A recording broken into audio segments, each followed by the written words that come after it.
যারা বস ছিল উনি যে কথাগুলো বলেছেন খুব দুঃখজনক। আপনারা দেখেন যে উনি বলেছে ওনার একটা পিয়ন নাকি 400 কোটি টাকার মালিক। এখন খালেদা জিয়া যে মামলায় এখন জেলে আছে, এই মামলায় অভিযোগ হচ্ছে 2 কোটি টাকা নাকি একটা চেক রাষ্ট্রের কোষাগার থেকে জিয়া অরফানেজ ট্রাস্টের অ্যাকাউন্টে জমা হয়েছে। সেই টাকাটা এখনো ক্যাশ হয় নাই এবং সেই টাকাটা সুদে এখন প্রায় 7 থেকে 8 কোটি টাকা হয়ে গেছে। অতএব এইটার জন্য যদি খালেদা জিয়ার 10 বছরের জেল হয়, তাহলে 400 কোটি টাকার জন্য শেখ হাসিনার কত বছরের জেল হওয়ার কথা?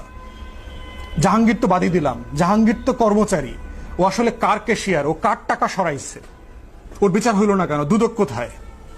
দুদকের কর্মচারীটা কোথায়? ডিএমপি কোথায়? এই যে সকল হারুন কোথায়? ডিবির হারুনের তো অনেক কাজ দেখি, ও সানগ্লাস পরে এখন যায় না কেন জাহাঙ্গীর রে ধরতে?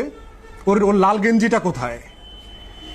অতএব এইটা মাথায় রেখে বিবেচনা করতে হবে যে শেখ হাসিনা এবং এই